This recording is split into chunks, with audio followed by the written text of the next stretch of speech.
So with me, I have Sarah Clark as we're going to chat about fertility.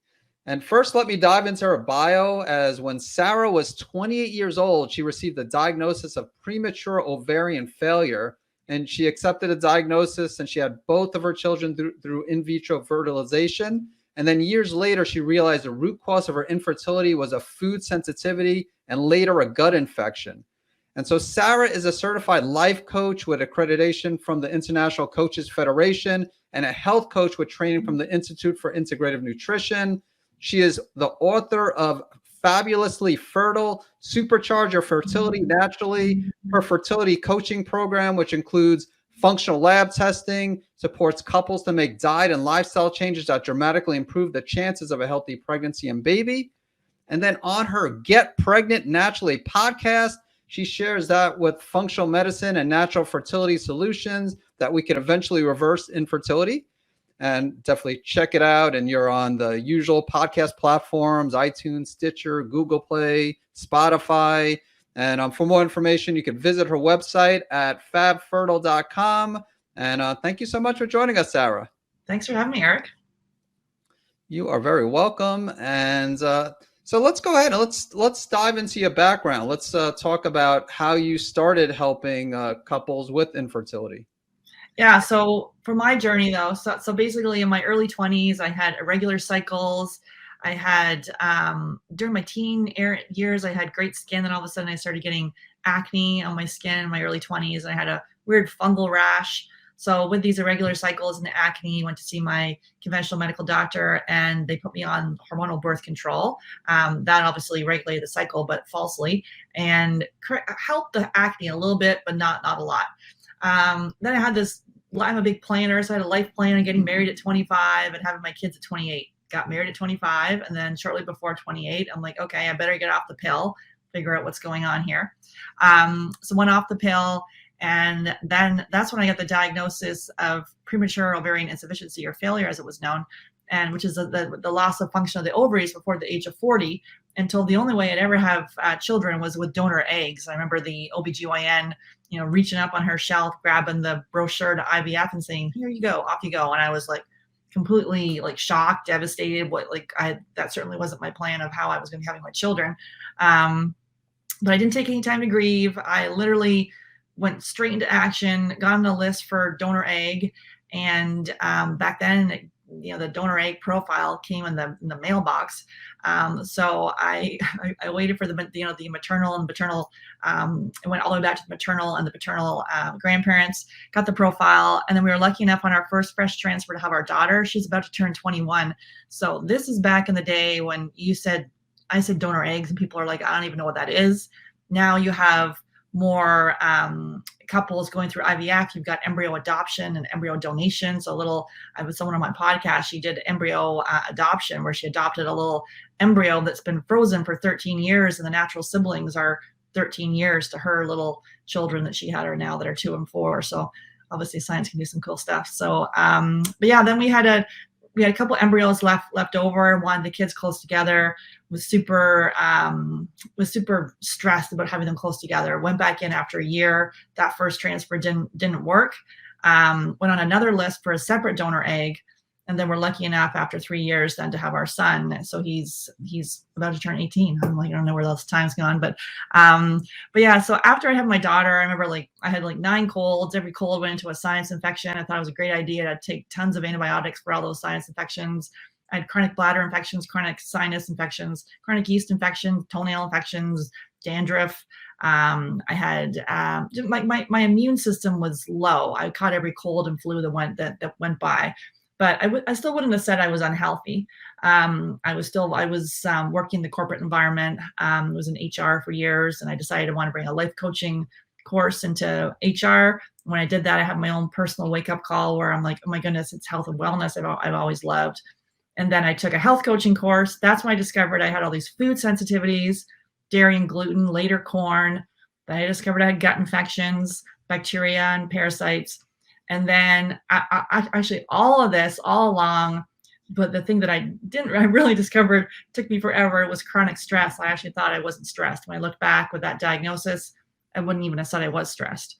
So, because I'm the kind of person like lots of energy, let's go. Obviously, that was stressful, and I was disconnected and just disconnected from my body. So, I didn't discover this until years later. And then, so now helping couples who have been told, donor eggs are their only option, premature ovarian insufficiency or failure, diminished ovarian reserve. Most people have gone through, multiple failed IVF cycles and more, and we're helping them get pregnant naturally, or if they do know to go to IVF, they get pregnant with their own eggs. Okay, so you said that with your daughter that it was successful the first time, but you said your son you had to do 2 rounds of the IVF? Yeah, so we had embryos left over from my daughter's donor. That didn't work. Then we went on another list for a separate donor, so I had to wait for that, and then had my son. But it was on both times. It was on the first transfer, like fresh transfer. They used to do fresh transfers back then. Sometimes they do fresh, sometimes they do frozen now. But yeah. And is that common for it to everything go okay with the first transfer? Because usually IVF, it's typically like 3 rounds at a cost of $60,000. So it's typically in the fact that it worked for me on the first fresh transfer. I had my daughter at 31 and my son at 34. So, and the donor eggs they're in their late 20s. So that may have helped. Yeah, many people we see that's not the case. It's been failed cycle after failed cycle. Yeah, and like you said, even if it does work the first try, it's very expensive, and ideally you want to try to get to the root cause of the problem so you could hopefully avoid the IVF. Exactly. Yeah, and speaking of causes, so can you talk about some of the common causes, reasons why more and more women are dealing with infertility? Yeah, and so we're coaching couples, even though we're primarily dealing with low AMH, so anti-Müllerian hormone or high FSH, follicle stimulating hormone, and typically people being told that donor eggs are the only option. We still 50% of fertility can still be male factor, even if the male's like, oh, my sperm's fine. No one's maybe looked at it through functional reference ranges, so it just flags areas and opportunities for healing.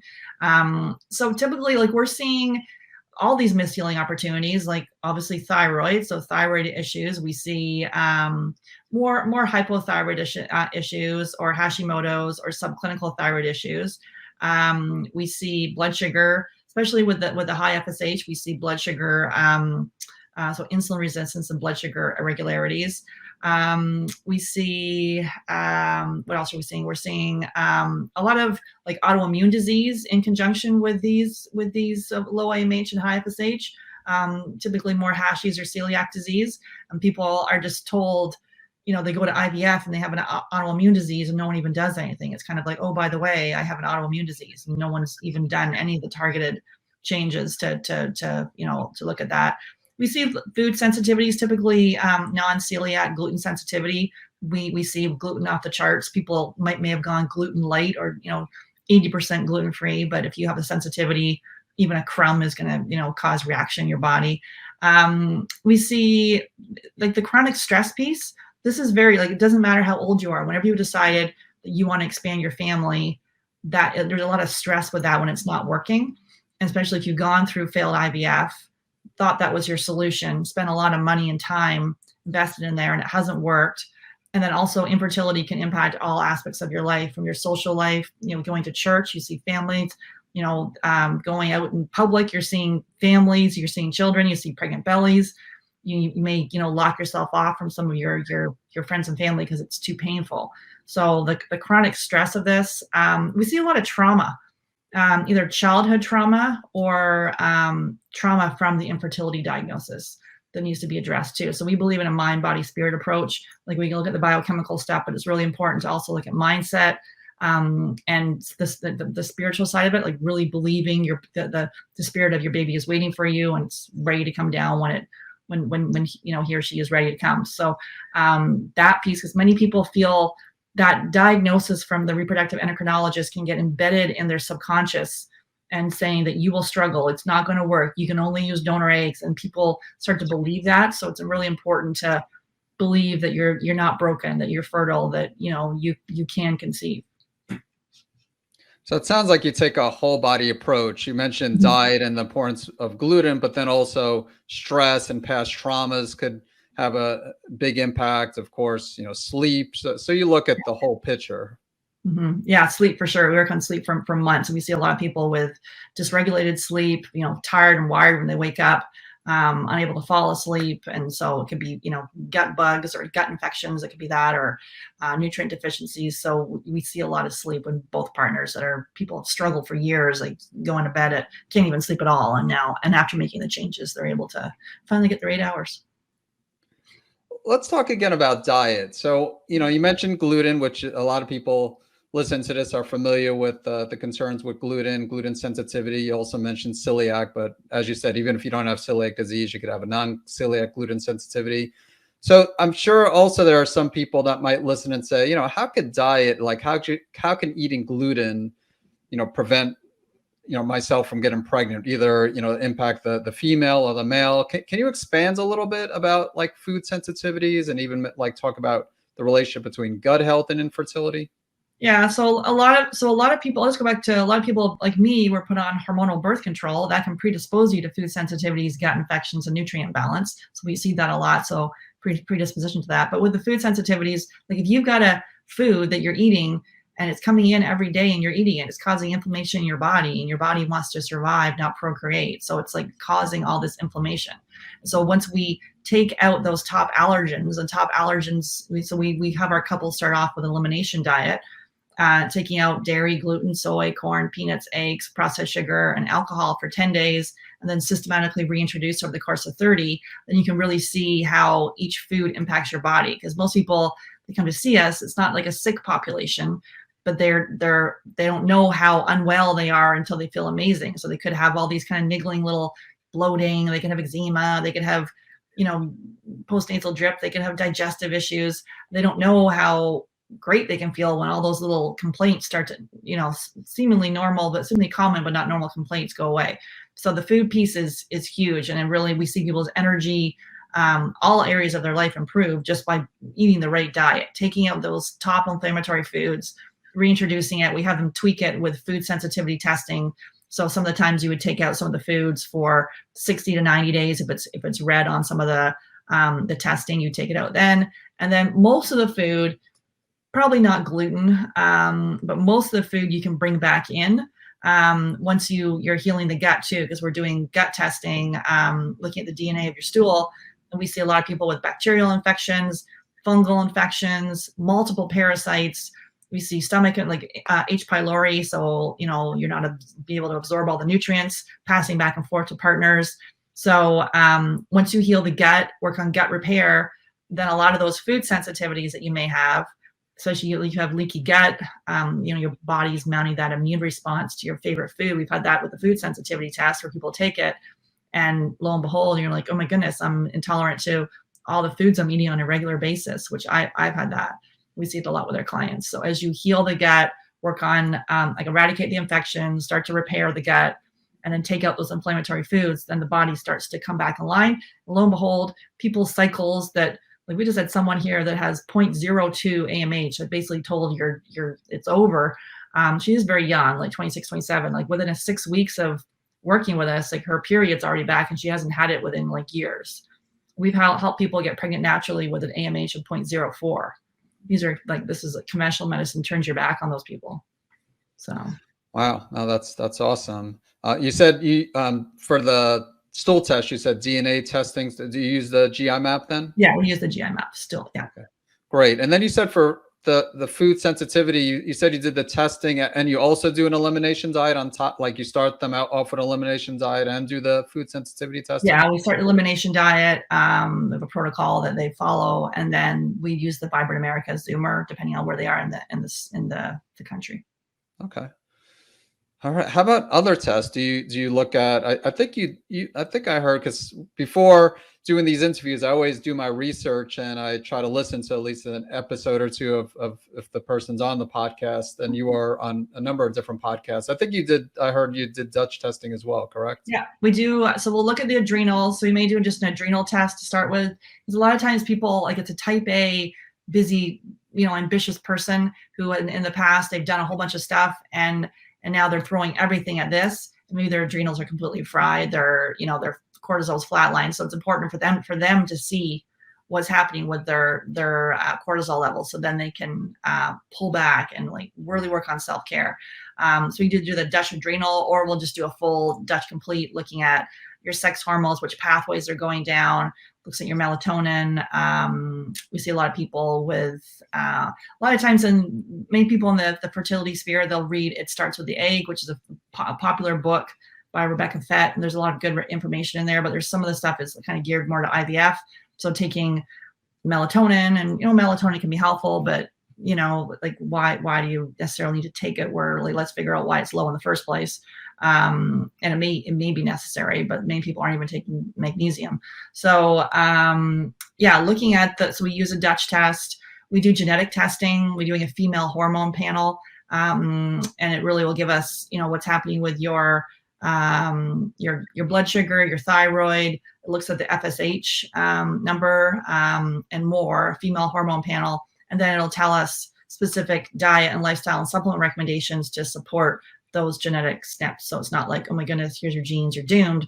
It's here, we can support those with those targeted steps. And we also do blood chemistry review, do a semen analysis as well, looking through functional reference ranges. And later on, we may, there's a number of tests, not doing them all at once, it could be overwhelming. We could do hair tissue mineral analysis testing. So to check to see if there's heavy metals or nutrient imbalances. Those can be really helpful too. Okay, cool. So quite comprehensive, it sounds like. Mm-hmm. And you said sometimes as far as the semen analysis, I guess that's a good question as far as like supporting the male. Do you require, I guess a few questions. One, do you require both the male, like the couple to be present? And do you always like also, I guess, evaluate the male, or do you focus more on the female? So how does it work in your practice? Yeah, so we exclusively will coach couples unless they're single by choice. In the beginning, we're just coaching women, and we're like missing the whole other equation. Even if he doesn't have any kind of issues with his semen, there could be issues in the relationship. Like this, infertility will impact all aspects of your life, and either it's going to pull you together or tear you apart. So we will coach couples. Even when he says his semen analysis is fine previously, or sometimes they've gone through years of treatment, or typically they've gone through IVF, they've already had a semen analysis, but sometimes people have tried naturally for 2 years and no one has even checked the man's semen analysis. So we as part of our program, we work with Legacy. It's a digital testing, semen analysis testing, an at-home testing kit actually for men. And so they get their testing done. It'll give you the count and the DNA fragmentation and motility and more. So we will look at that through the lens of functional reference ranges, and then looking at the male's blood chemistry as well. He has his own goals, health goals, and she will have her own health goals. And then they come together as a couple to discuss them all. So I'm guessing you have them both then follow, maybe not the exact same diet, because again, it depends on the testing, it sounds like, but you would require, obviously it's up to the person, but you would ask them to both follow a strict diet as well as make other lifestyle changes too. Exactly, because it's important for, like, they're living together, cooking together, eating together. We don't want the woman over here making all her changes and he's over there eating Big Macs and pizza. No, so they're doing this diet together, and then like the elimination diet, and then at the end of it, she's going to get sort of more tweaking with food sensitivity testing. We're going to look at his semen analysis and blood chemistry and seeing if that's necessary for him if he doesn't present with any kind of fertility issue. And then he has his own goals, because sometimes in the partnership, the woman's end up nagging the man to take his supplements, change his diet, get rid of alcohol and caffeine. She needs to focus on herself, and he will come over when he's ready. That's why it's important to have a coach here, because we never recommend coaching your partner. It just is disastrous. And focus on yourself. We'll coach the male partner, and he'll be ready to make these. Mostly finally, 99% of the guys are ready to make the changes. They're open-minded and ready to go. If they're not, then it's not a good fit for the program. Yeah, I was about to say, I'm sure you screen them before just to make sure they're both on the same page, and that you can coach both of them. And can you talk about environmental toxins and fertility? Obviously, that's been a big issue overall, just over the last few decades, and it just seems like it's getting worse as far as our toxic world, the impact that has. Yeah, absolutely. So we always ask our couples to check all their products at the environmental working group. You want to make sure you want to get a lower than 3. You want to, ditch the plastics, slowly move out the personal care. It's not about going in the cupboard and throwing it all in the garbage. As each one expires, you would get a new product that's non-toxic. All of these are endocrine disruptors. There's the dirty dozen endocrine disruptors on the environmental working group. So you can see those and sort of the different chemicals you want to avoid. So, and then making sure that you have filtered water, you're not drinking out of a plastic water bottle. Like all of these things can leach into the body and have been known to disrupt the endocrine system. So it's super important to do that. But if it's freaking you out and it's, you want to go around the house with a garbage bag, like we said to slowly do it. And again, as each one expires. So, but yeah, that's looking at toxins is important. I interviewed Dr. Shauna Swan, and she wrote the book.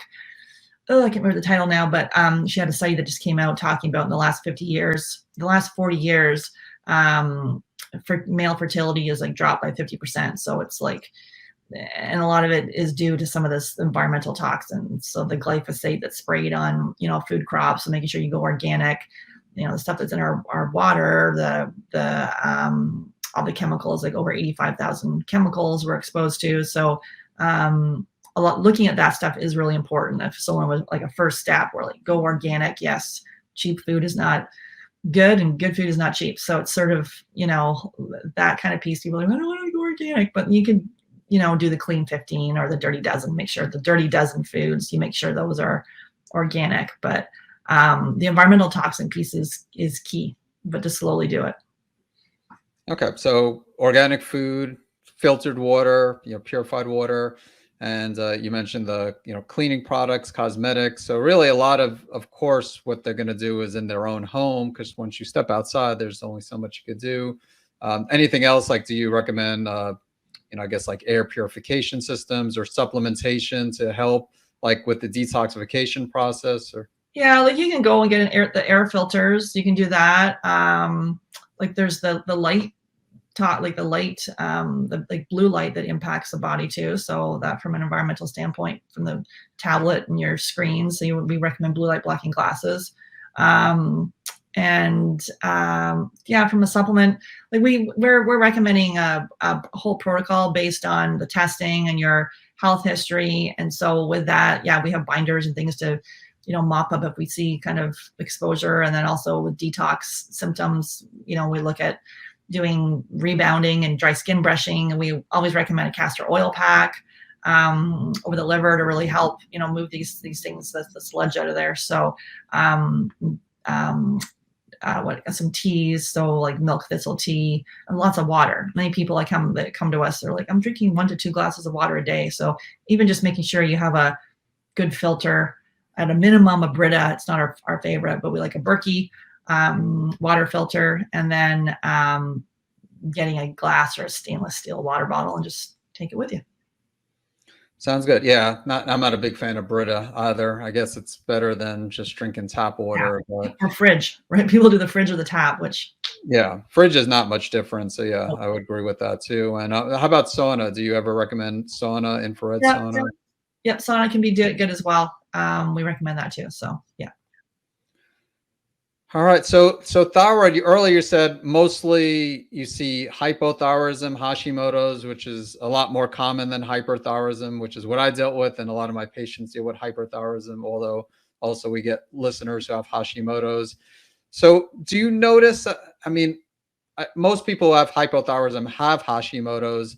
So I guess when you see someone who has lower thyroid hormone levels, and part of the testing is to see if they have Hashimoto's, if they haven't been diagnosed, like you test for the autoantibodies and maybe recommend for them to seek a practitioner, like with prescribing rights to be on thyroid hormone, or how do you, I guess, handle your hypothyroid patients? So like 99% of the people we work with, I can probably even say 100% of people we work with, there's something going on with the thyroid. They've been told their TSH is normal and it's like at 3 or 4. Typically in the reproductive endocrinology world, like for fertility, for treatments, they like to have it under 2 or 1.5. So they may be taking like a T4 supplement, like a a Synthroid or a level thyroxine. Maybe they're already taking that, but then no one's looked at the full panel. No one's looked at the antibodies. So we're not diagnosing, but we would, like, if we see things are out of alignment, then yeah, we may see the physician on our team. She's licensed in about 27 states. So she can do a prescription with a consult with her, or yeah, we have practitioners in other states that can then, get a prescription. Because sometimes people are like, oh my goodness, the idea is to be off the thyroid medication, not necessarily. Like, so for us, bioidenticals may be necessary. Thyroid medication may be necessary, but it's also important to do the targeted diet and lifestyle changes with them, because the medication alone is just a Band-Aid. So we will look at the full thing. And we've had people with, probably similar to you, like with antibodies in 900 and making these changes that come down under 100. So because before they come to see us, we have multiple people right now with Hashimoto's that are pregnant before coming to see us, repeat miscarriage, failed IVF cycles, all, it hasn't worked. And no one even saw that, like, no one addressed the Hashimoto's or the high antibodies. And yeah, so there's lots to do from a thyroid perspective. And I do a master class, and I ask a question, how many people here have a normal TSH, and they all say normal. And then when we dig deep, and all these people are struggling with low AMH and high FSH, and then when we dig deeper, like, no one's looked at the full panel. No one looked at the T3 or the T4. No one, like, there's no due diligence because the doctor can't run it because of, insurance issues and stuff like that. So yeah, dig deeper. Yeah. And sometimes what we'll see is they'll say it's normal, and it is normal according to the lab reference range, but it's outside of the optimal range. So TSH might be like 3.8, which is within the lab range, but definitely above optimal. And same thing with the T3 and or T4, where it's, on the lower side, but still within the lab range, but outside the optimal range. Yeah, that was me. My TSH was like 3.5. My hair was falling out. My skin was dry. And everyone's like, your thyroid's normal. There's no problem. I'm like, there was a problem. Yeah. And I mentioned before we started the interview, I mentioned that I wrote years ago, it was like 8 years ago, a blog post on infertility. And so there's a few statistics. I wish I could say I remember it all, but I actually have it right here. And so, like, one of the studies showed that the prevalence of infertility was 47% in those with Hashimoto's, and then 52.3% in Graves' disease. So, so either way, whether you have Graves or Hashimoto's, higher, much higher incidence, prevalence of infertility. And then also you mentioned the TPO antibodies. And then, so I did come across some studies that show that in female infertility, there's a higher prevalence of positive TPO antibodies when compared to controls. And then yeah, a few other studies have shown an increased risk of miscarriage with thyroid autoimmunity. And then there was one more here that show that during the first trimester, that pregnant women with autoimmune thyroid conditions carry significantly increased risk for miscarriage as well. And actually, even when they had normal thyroid hormone levels, when they were euthyroid. So either way, obviously the low thyroid hormone levels are a concern, or high if you have hyperthyroidism. But most of the evidence I presented was related to the autoimmunity. So and again, whether you have Graves or Hashimoto's, definitely want to get the thyroid hormone levels balanced, but also want to do things to improve the health of the immune system. Absolutely. And that's why going to IVF, when you haven't addressed these things, like, you're at a risk for a higher risk for miscarriage and the devastating, effects of that, or stillbirth. Yeah. So, again, if someone, if a couple has, problems conceiving, before looking into IVF, they should, seek someone with experience like you. But when is IVF necessary? I guess the answer might be when they see someone like you and for any reason it doesn't work, or, well, why don't you expand? So when would you say that IVF is necessary? Yeah, it's a very personal choice. So our thing is, like, I don't think IVF can be necessary if there's structural issues, but really, if we say most people are fertile, it's just there's other healing opportunities that haven't been addressed. IVF is there to push it. So if we address the chronic stress, the food sensitivities, the mindset, basically all of this is, how do we get you out of the fight or flight down to the parasympathetic, and reduce inflammation and get you in that receiving state, then you'd be able to get pregnant naturally. So IVF can be there, but it's typically, it's in patient's piece. And so, and many people are like, if we find more of an average, like 12 to 18 months. We have a 6-month program, but then it goes into our monthly program, but it's like a 12 to 18 months before you can get pregnant, and people want to like push it. And so there's a personal choice. Obviously, the older you get, you may feel your window is closing in, so you got to do that. But to me, there's never any negative side effects for you working on your health. You'll either get pregnant naturally, or when you go to IVF, it'll actually work.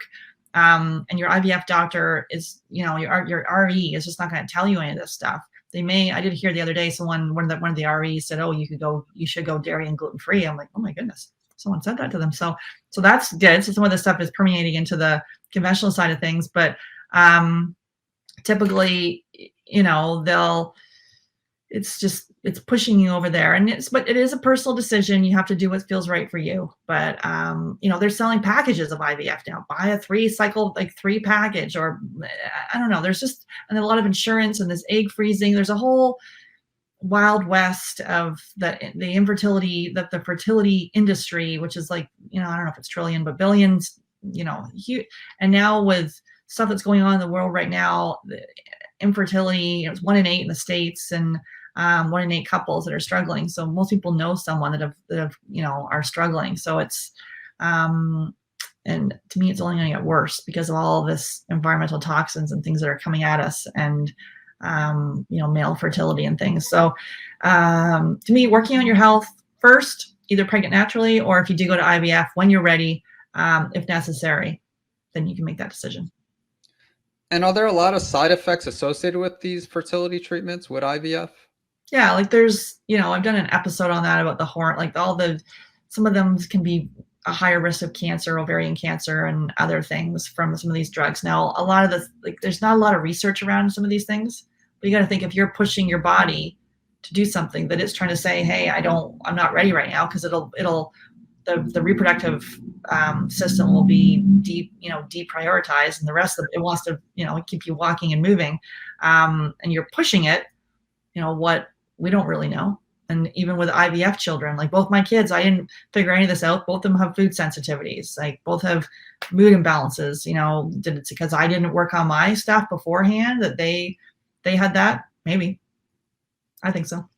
Epigenetics. They're also saying you can pass infertility on to your children, because there's like a switch that's turned on. You can pass it on to your children. So, we're in this, like, we want it done yesterday culture, but taking the time to prepare your body instead of rushing it just makes more sense.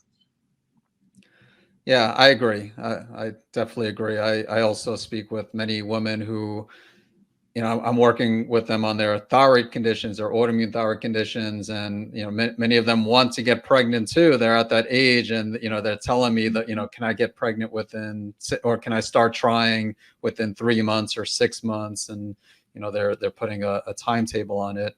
So yeah, I definitely understand.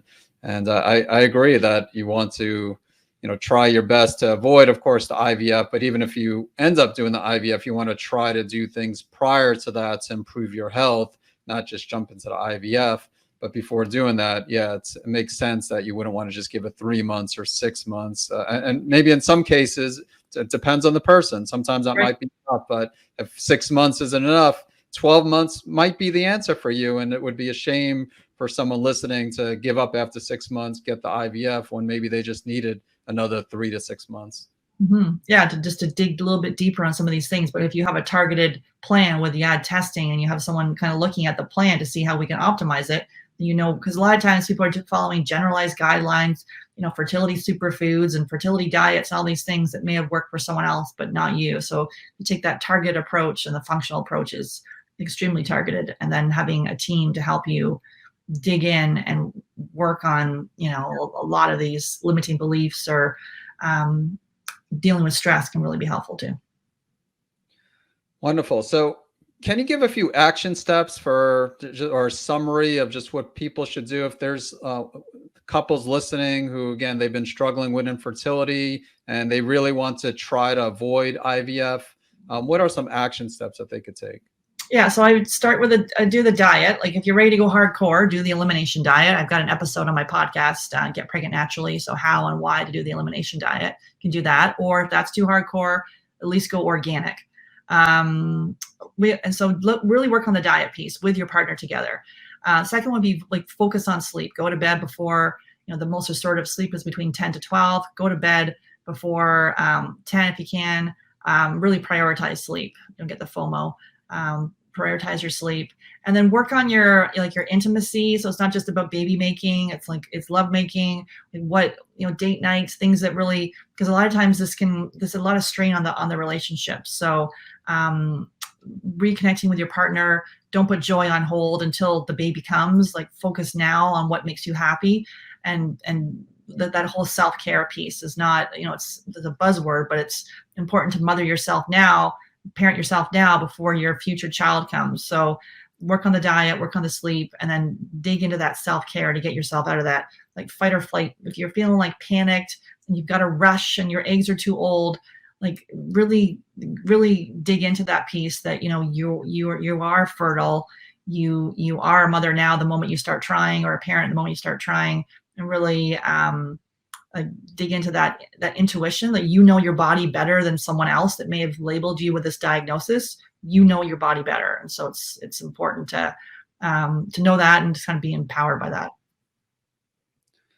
All right, wonderful. One thing I forgot to ask you is if I forgot to ask you anything that I should have asked. Like, is there anything that we missed? Obviously, there's a lot of information on your podcast, the Get Pregnant Naturally podcast, but anything else, or did we pretty much cover at least the basics? Yeah, I think the basics are covered, yeah, for sure, and a lot of other stuff. But yeah, it really is this mindset piece of like, if you've got the diagnosis, you are not the label, and to dig deeper, get a second opinion. Don't let the medical gaslighting of you thinking, oh wait, I should get my full panel, and your doctor won't run it. Like, look at your insulin, like dig deeper, know your numbers, and take charge. All right. Well, wonderful. And yeah, so definitely check out Sarah's podcast. Again, Get Pregnant Naturally, as well as her book, Fabulously Fertile, Fabulously Fertile, Supercharge or Fertility Naturally. And then also you have a fertility challenge opt-in, and the website, it's fertilitydietfreebie.com. Yeah, so Fertility Diet Freebie right now, as we're recording this, there's summer recipes available. There's a meal plan, a grocery shopping list. It helps you dip your toe into the fertility diet, taking out those top allergens, but there's like awesome food in there. It's not about you starving. So the Fertility Diet Freebie. And then as the seasons change, if you're listening to this later on, there'll be fall recipes, winter and spring. But right now we're doing summer. All right. And of course, I'll make sure to put those links in the show notes. And thank you again, Sarah. Appreciate you sharing your experience and knowledge with everyone, and look forward to maybe having you back in the future. Awesome. Thanks for having me, Eric.